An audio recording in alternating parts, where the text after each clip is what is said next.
Um, Ian, I've got a I don't want to get too technical about the business, but I do have a couple of questions about the differences that you see in like urban mobility in Europe versus the States, for example. Well, it's funny because the your question, the poster there behind me was those are the Toyota Motor Show cars from 2019 Tokyo Motor Show, and it was really about our mobility future as a company. And there's a big push for us as a company over for the next 100 years to stay relevant is to become a mobility company. So it's a large part of what this studio does here, and it's a big shift from what I was doing with all the other designers at Calty. We would do mobility. It's definitely there, but it's a little bit different here. And four of those vehicles from the Tokyo Motor Show were actually they came from ED Square, including the E Palette and E Racer and the E whatever the ambulance car. And I think Europe seems to be a lot more open to mobility and more open to urban solutions that can make that can still give people the freedom of movement, but improve the quality of life in dense urban centers. And I think one of the many things that comes from is the fact that in European cities there's an increasing push to ban cars from city centers, and that circle of that radius, that diameter of that ban is getting bigger and bigger every 5 years. And so we strive a little bit harder to find solutions around that, because even though cars might be banned from certain areas, people still need to get around, and not everybody is healthy enough to walk 15 kilometers from a parking space to the center of Brussels, right? So we tend to approach mobility from a vantage point of making sure it's inclusive for everybody. So we did a lot of we did a lot of projects on elderly mobility, especially the elderly in Europe who are living in villages, not in city centers, that still need transportation. And we're also, because we're an Olympic and Paralympic sponsor, we're really focused on differently abled people. So making sure that somebody with a wheelchair or a mobility problem where walking is not possible, that we can still give everybody that freedom of movement and inclusivity. And that combined with our European infrastructure, where, as an example, like in China or in the U.S., in an exurb in the U.S., it's very easy to grow new suburban architecture, city planning that's based on autonomy and EV. But in Europe, Paris isn't going to tear up their street structure. You know, Cologne, Germany, or Hamburg, they're not going to tear up their ancient city center to make sure that there's EV charging everywhere or autonomous lanes. So we need to figure a way around that, and it's why we've been trying to come up with solutions that allow the kind of mobility future, freedom of movement, but also freedom of charging in an existing European road network, which is an interesting challenge in itself. And then I think finally there's a lot more, because European governments are generally more green, more accepting of green proposals. There's a bigger push for EV or fuel cell. We're really great at fuel cell, and we're really starting to grow our EV range. So we kind of approach also powertrain as a how could fuel cell and EV work together actually to do heavy hauling, short hauling, long distance, short distance, last mile, 300-mile clean energy fuel cell to charge your home, which charges an electric EV power unit, which capacitively charges a vehicle, and then and so on and so forth. So um, when I was at when I was at Calty, we started mobility from a different point of view. Is how would AI and the future of user interface change the way people interact with vehicles, but still give you the freedom of movement. So I think in both continents, the freedom of movement is really important. But there's a difference in range, a difference in congestion, a difference in infrastructure, a difference in fuel price, obviously. You know, I went back to the U.S. in November to get my visa renewed, and I was shocked how cheap petrol. I call it petrol now. Gas. I was shocked how cheap gas was, and I was able to drive a 4Runner. My daughter and we drove a 4Runner around Utah, and it was awesome, and it was so great. But so the difference is really about environment, and I think the European environment is much more conducive to developing the future of mobility. And what we like to say here is what we develop here as a mobility project could really be used globally, and in China and Japan specifically.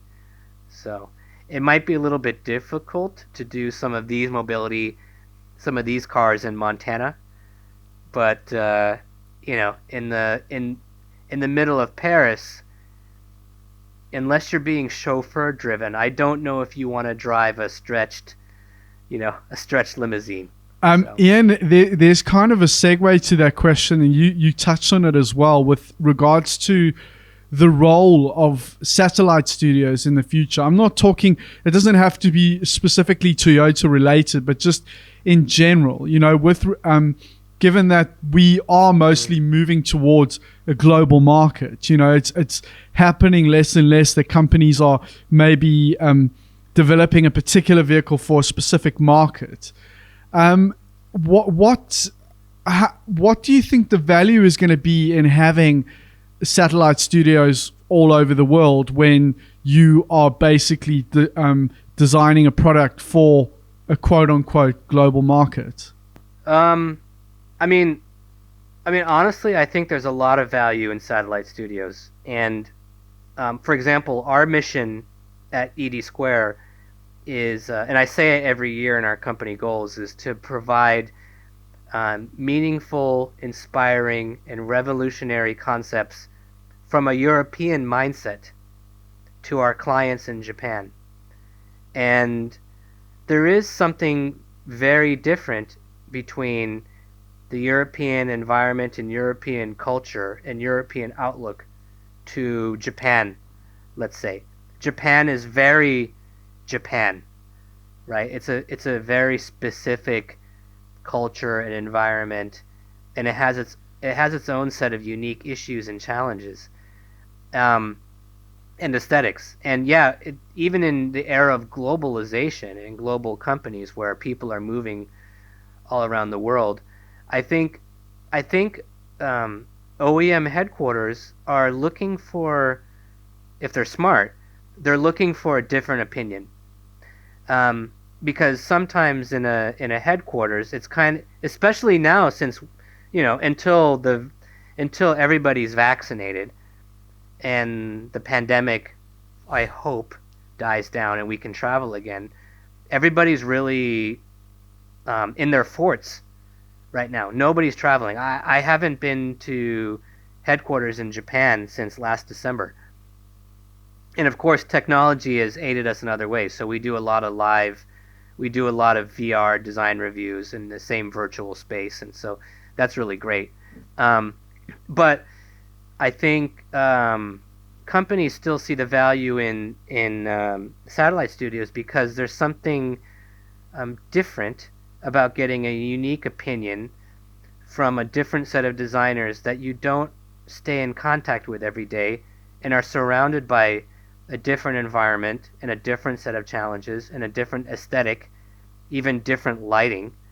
I mean, the lighting here in the south of France is majestic. It's beautiful here, and I think to get a different. I mean, any smart leader looks for wants different opinions from their management staff.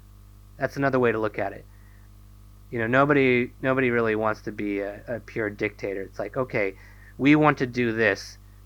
Maybe this is our general hypothesis, but what's your opinion, or what's your opinion? And maybe something we create is going to surprise headquarters, and we're there. I mean, really, our role, like I already said, our official role, but really we're an idea generator, and our goal and our job is to create ideas that the home company wouldn't think of, that they can use and they can run with. So sometimes it's a full car. You know, sometimes we get a full car on the road, or a full car in the concept car. And sometimes it's a form language, or it's a surface theory, or it's a type of vehicle, or it's a front end theme. And if the parent company, you know, my boss, finds something of value in any idea we create, that's a win, and it proves the value of us as a satellite studio. And that's the same for not only all the satellite studios of Toyota, which, you know, there's Calty, there's the Shanghai studio, there's Australia and Thailand and Brazil, and there's 3 different ones in Japan. But I think it's the same for companies around the world, that they should be looking for different ideas that come from different environments, because the last thing you want to do is become stale. And if you start looking inward and, you know, you don't explore outward, and you start recycling the same ideas over and over, that's when you just start retreading the same old stuff. So yeah, I still see value in satellite studios, and I know this company sees a lot of value in our satellite studios. So Toyota and Lexus put a lot of faith in our satellite studios, and also I think we're a little bit different, that we make so many different products within our 2 brands. We make so many different type of vehicles. Sorry, I got another note. It's okay. You can answer it if you need to. We make so many different types of vehicle. No, it's okay. Those are just thumbs up? Yeah. Okay, good. Thumbs up. So we make so many different types of vehicles that we can do cars that are specific to Europe here. That exists. And the studio in America does cars and trucks that are specific to the North American market. And that's something that the home company maybe doesn't have knowledge of, or also they also have limited resources. They don't have thousands of designers on staff to do this. So they rely on the satellite studios to create the vehicles that are key sellers in their markets. And that takes a lot of trust, and takes a lot of professionalism. But it's what I love about this studio, is that we can do, you know, mobility stuff like that's far out, like e-palette. We can do, you know, concept cars like that Lexus from 2 years ago, and we can do production cars like the latest Yaris Cross. The original design came from the studio, and in the next couple of years you'll see more cars that were originated from us. So yeah, I think satellite studios, they're necessary.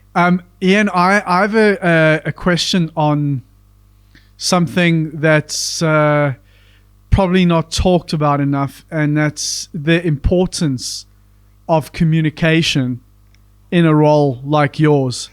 Can you elaborate on the importance of that?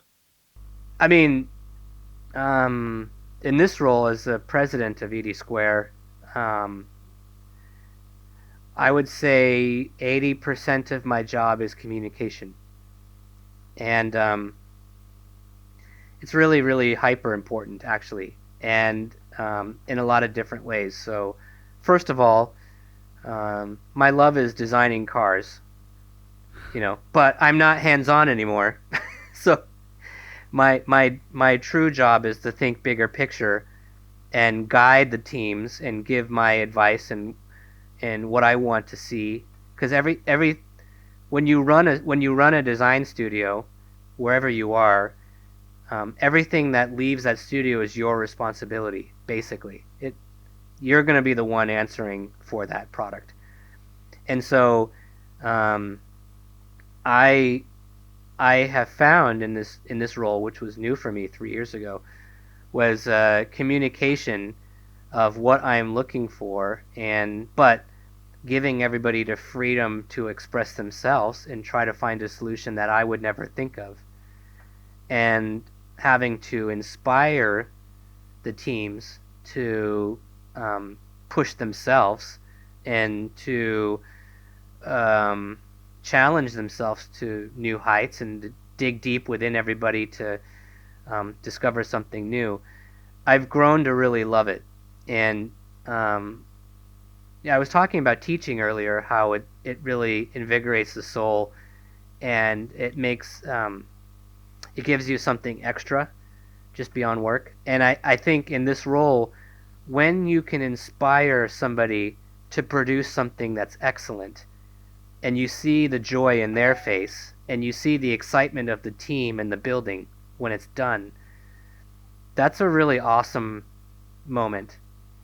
And I think that takes communication. I I push communication hard in my annual objectives every year, and I call it over communication.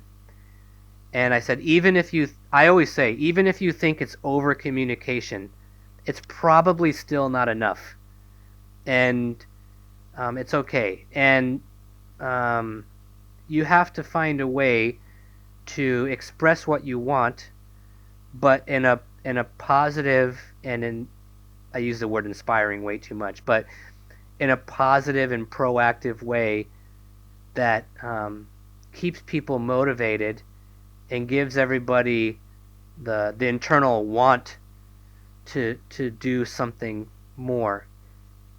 And so I generally try to stay really positive.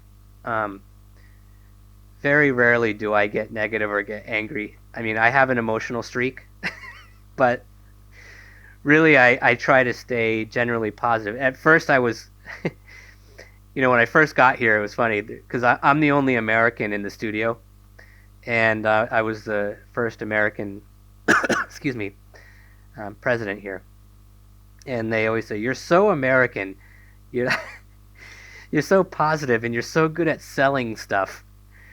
And I said, "But that's a large part of design is convincing somebody that your idea is the correct one.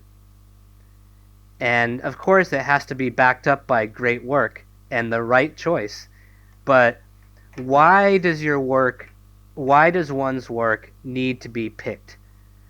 And I tell that to my staff, and I tell that to my students. I really focus on presentation actually quite a bit, even here. And I think that's part of communication, but also I think number two, communication between teams. And all design is a team effort. And although car designers, I always say we car designers are divas, right? It's like, I did this. You kind of see that a lot. And look at my sketch and look at my rendering. But you can't make it by yourself. And it's something I had to learn over the years myself. And it really is a team effort where everybody works together. Now, we have a small team. We have a total staff of 40, and we maybe have 20 designers. So we always say about ED Square, we're a small team with a big impact. And to the size of our studio, the amount of impact we've had on the global company is really incredible. But that takes everybody working together, the designer and the CAD modeler and the modeling team and admin and management and the outside painter vendor. You need to communicate all the time so you don't get lost and you stay on target. And that's a large part of communication as well. And finally, for me, what was new last year was the pandemic. And France went into lockdown the first time in March, and everybody went home. And we went from being around each other all day, every day, to everybody being at home for months. And we still had 6 projects to do. And so that made communication extra important. And so on the one hand, we had to ramp up our communication game online. But also, I had to communicate more about staying positive in the face of this scary pandemic. Because in last March, it was really terrifying in Europe, actually. Yeah, but you remember.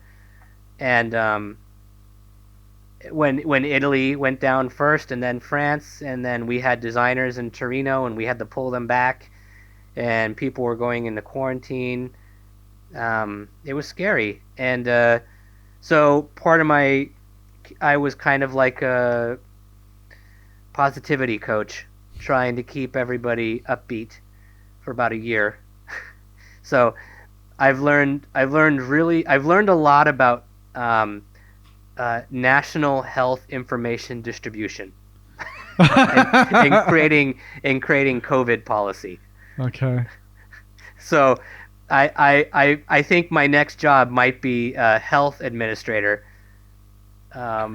because the one thing I never expected, when I first got assigned this role, I had no expectation that I would be spending a majority of my time last year emailing and creating health policy for everybody. So it's been an experience. But communication is key, and it's in every one of my annual goal presentations. Ian, I have another question with regards to role models. Is there anybody in particular that's had a huge impact on the way you do things and I guess communicate as well? Is there anybody in or out of the business that's really had a profound impact on the way that you do things? I think besides my parents, who, we already went through this, who inspired me to get to where I am. There was a chief designer at Calty named Erwin Louie, who was like my direct boss for a long time. And he was the original designer of the first Lexus SC 400 Coupe, which is one of those company classics. And he also designed the first Prius in like 3 weeks. And I think he and then the current president of Calty, Kevin Hunter, they were... I think it's another one of those fortunate timing things that when I first got to Calty, my first boss was Kevin Hunter, who's now the president of Calty. And I was really young, but he gave me a lot of freedom to explore, and we created a concept car together that I was in love with and sure it was the future of design, and it was going gangbusters, and it was going so well, and we took it to Japan, and we were going to make 2 show cars, and I was less than a year out of school, and we did a week of presentations, and every day it was great until the last presentation of the last day, the day before we were supposed to fly back to the US, and this was my first trip to Japan ever. And the head of the head of Toyota at the time, he said 2 words and he killed the project. Just like, I don't like it. And that was it. And we went home. And it's like, I was in shock. And I was like, it was like somebody died. And So Kevin, at the time, he really got me through that moment of despair. And I got to thank him. I should probably call him, actually, and thank him for not letting me quit that night. And I stayed on. And then my other boss was, like I said, Erwin Louie. And he was really great mentor because he had a good mix of hands-on and hands-off. So, hey, I see you trying this. A way I would try something is, like, he had this really great technique of, he would sketch by hand. This was before photochopping, which I teach a lot in my art center class. He would sketch by hand, photocopy it, and then cut it and chop it. He would do basically Photoshop editing by hand, and then drawing over with like whiteout tape, and little things like that really inspired me. And he was always about finding new form. And I'm gonna reach back here. He was the Sorry, I'm gonna grab a prop. So this is the Lexus LC cool. Coupe, and I was the chief designer of the LFLC show car. The show car, I was the chief designer. Hold it up but a little bit. The original form language, the impetus and the inspiration from that form language, this car, especially here, that shape. Erwin, I worked with him to create a form language study for all the designers, and I was running that project, and we opened it up to all the designers in Calty, and he came up with the idea he found this plant, and he digitally scanned the plant, and then had somebody rebuild it in Alias, and then they milled it, and then they vacuum formed reflective aluminum plastic over the form, which was a plant. And then we gave the idea for all the designers, okay, you have to take these photographs and come up with something. And this car, the inside and outside, was basically kind of 3 or 4 different designers at the time coming up with this new form language. And that was part of he's not dead. I just talked to him last week, actually. But it was part of his exploration of form. I talking about him like he's in the past, but like we still talk. But his exploration of form was inspiring, and it kind of guides my design ethos. So I'm very much about finding something new, which is, it's great for this company. Europe, I find European design traditionally is more about improvement. Think about like a 911. Obviously, it's an icon, and the current 911 is almost perfect. Honestly, I love that car. But it's improvement. Taking an icon and improving it, and it's so much about taste and nuance. I think with our brand, like this car, like LC, or like CHR, or like that Lexus thing, we're always trying to find something new and innovative, and I think a lot of that comes from my training at Calty, and I think a lot of designers in this company are always trying to find the next something. And I find that more interesting, to be honest. I think it's what keeps the job fresh, and why I'm still here after, I told you I worked here for 23, almost 24 years. It's not this, even when it is the same project twice because you've worked here for so long, it's never the same thing twice. It's always something different. So yeah, I had my props here. So LC, and then this was an example of talking about new form language. This is a design study that a designer who was here did it with our clay modeler. This guy's Nico, and this is a scanned model, obviously, but this is a clay model that one of our main clay modelers did to help us. I'll move it closer. So to help us find a new form, we took this shape and we kind of extrapolated it and photographed it to try to find new things. And that was this form kind of got us to. This is a big model. This is the Wow. actual study model for the LF30 concept car. So this is a hollow 3D print that we wrapped. This is Wow. tape, Scotch Colored Nynock. Just hold But it up a little bit. Yeah. That study model got Oh, us wow. to. Yeah, that study model got us to this car's form language, and yeah, it's hollow, so we can do this, and we were using this car constantly to do the clay model, so that's a large part of our process is to find innovative ways to come up with new shape and new surface, and our designers have the ultimate flexibility here to do it in a lot of different ways. So we still analog sketch, digital sketch, but we do a lot of speed form, like polygon modeling, and we go back and forth from digital model to clay and back. And sometimes we go right from the study model to full size, or in this LF30's case, it was very much a digital to clay, back to digital to clay to digital to clay process. So, long story short, I think part of the design process here is to be agile, to discover something new, and that's what we look for, and that's what I look for.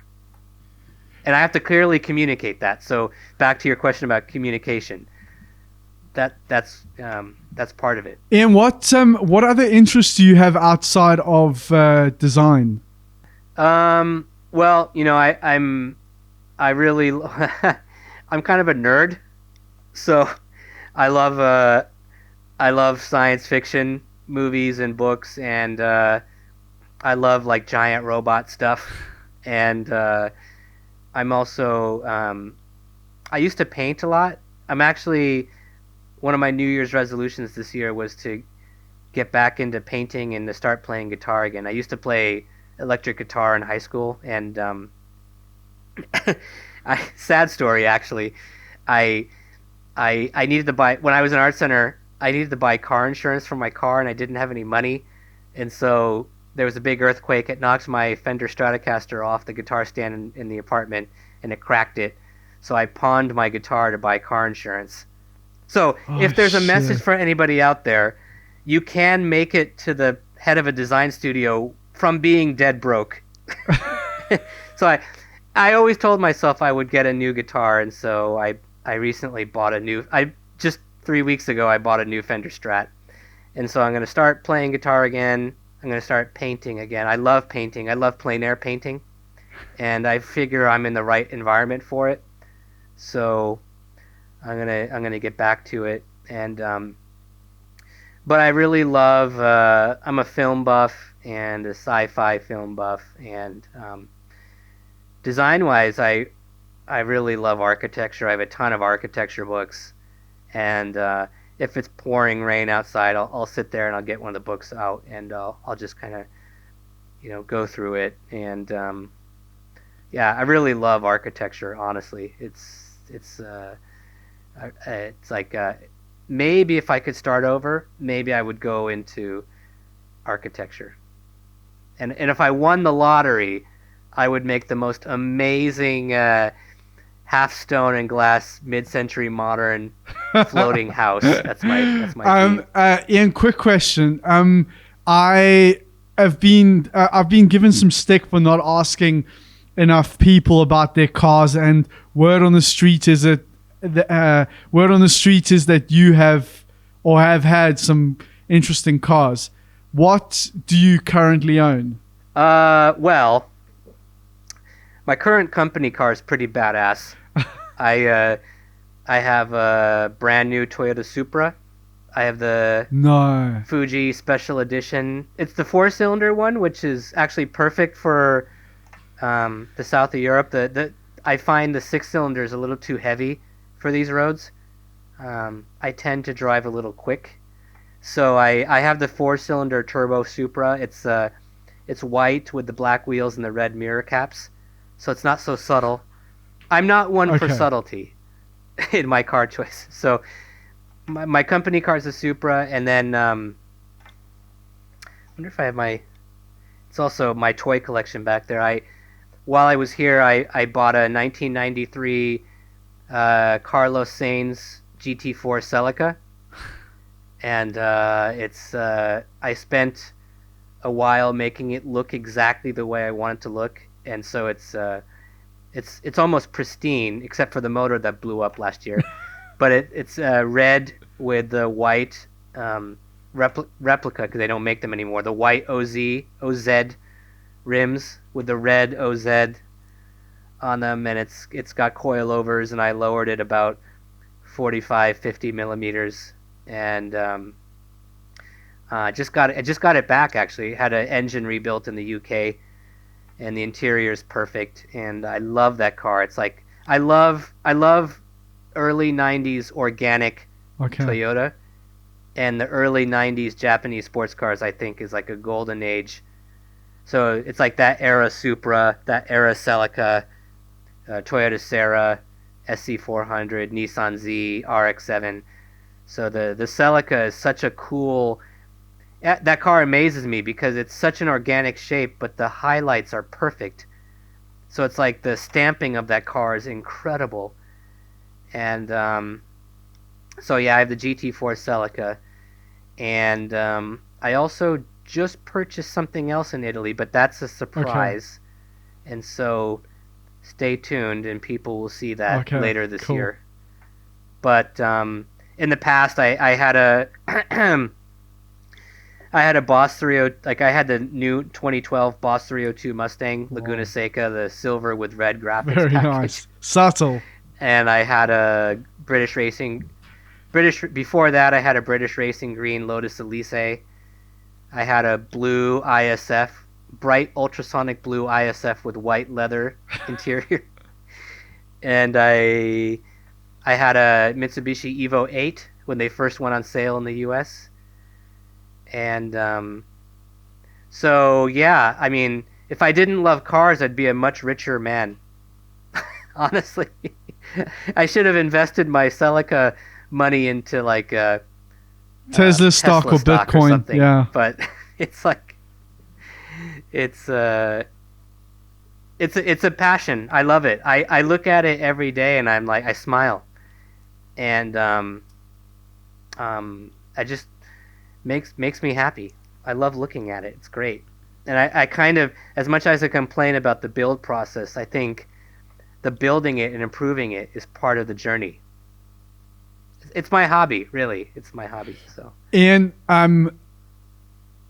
if you've ever been down, if you've ever been down here, the roads and the hills and the mountains above Edie Square are spectacular, and it encourages canyon driving.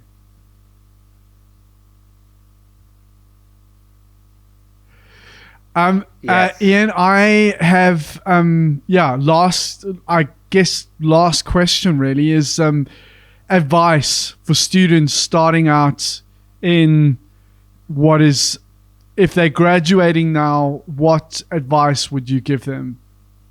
If they're feeling down or demotivated because they've graduated and there are no jobs at the moment.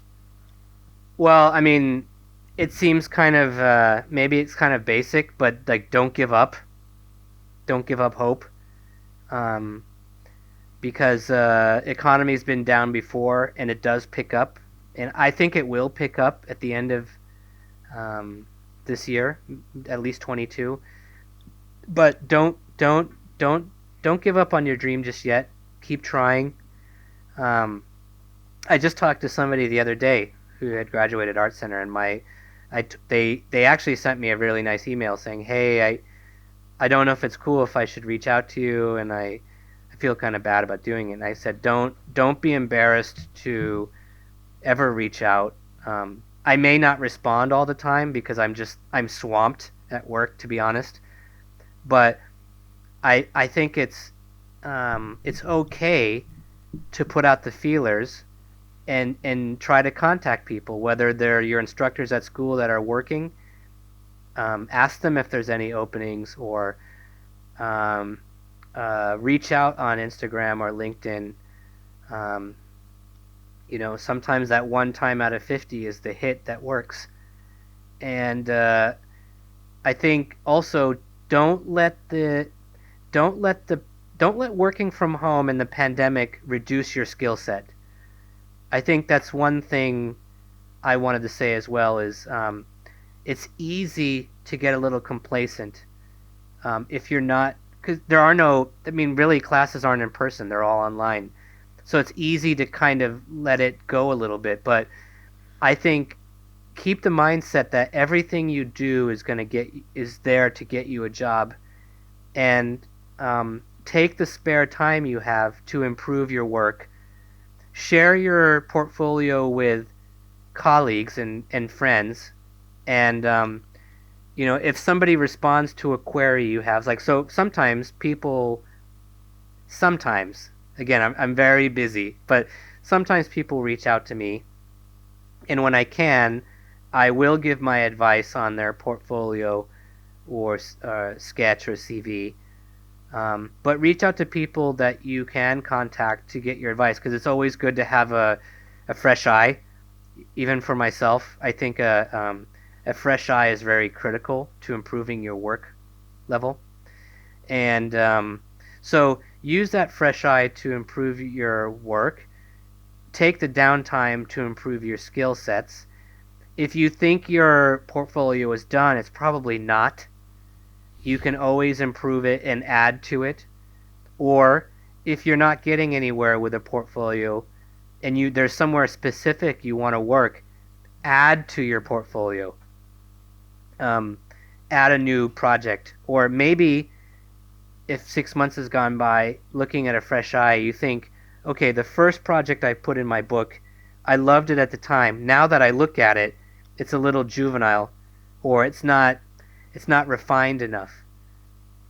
Drop it and add a new one, or take the original concept of that one and redo it.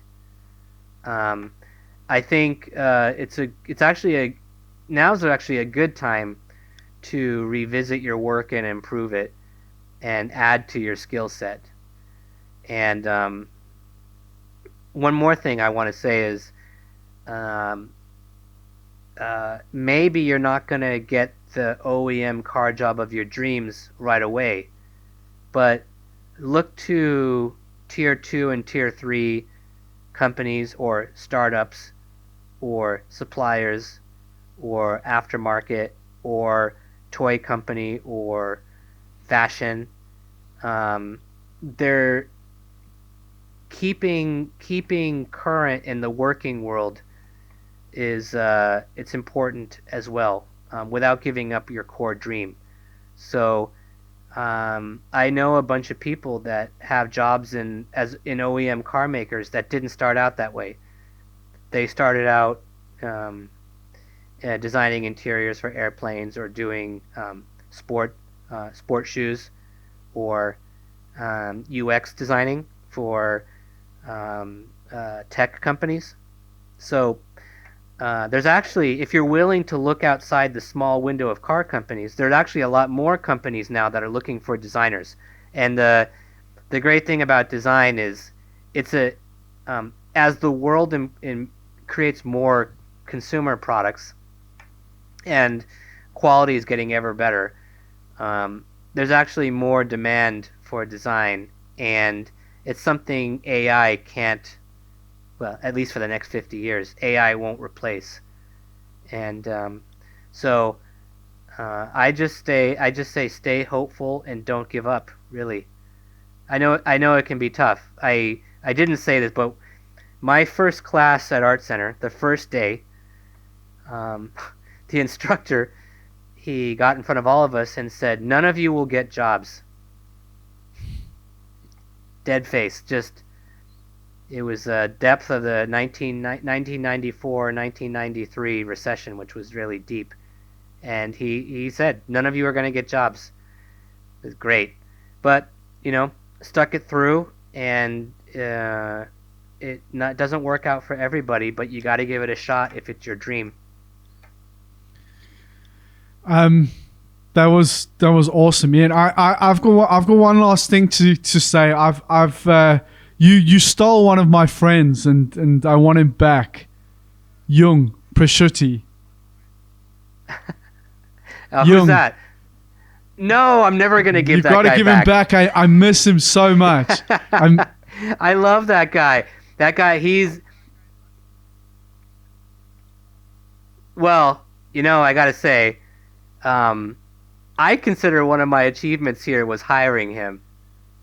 And he is such an idea generator. He's a great designer, and he's got an amazing reservoir of talent, and he designs stuff. This is part of what managing is. It's getting the right people that would create an idea that my old brain wouldn't come up with, and so I'll tell him that. Well, if you're ever here, come. If you're ever here, I come absolutely visit for lunch. will. He's been trying to rope us into coming to visit for the last couple of years, and we just haven't managed to do it. But we definitely will at some point. I miss him a lot. He's a great guy. He's a brilliant designer, and always smiling. He's a super dude. Brilliant. Super nice guy. All right, Ian. Yeah, he's had a big impact on our design output. And he was an architecture student as well, which I didn't realize. It's what makes his work so great. And the fact that what's really great about Jung, and this is another interesting thing for aspiring designers out there, he puts his designs in an environment with the user. And that helps tell the story to non-designers, like product planners or marketing people. They can see the vision of the product, and I think that's actually really important nowadays, is to not just sell the vehicle, but the reason behind it and what it's for. So, but yeah, I'll tell him you said hi, and I will never let him go. Ian, that was great. Thank you so much for your time. It was really insightful, and went on for a while, which is great. And you are everything Christine said that you would be. So thank you very much, dude. Yeah, it's my pleasure. And just again, everybody out there, it's a hard job, but it's a great job. And if it's truly your dream, don't keep plugging away. Right.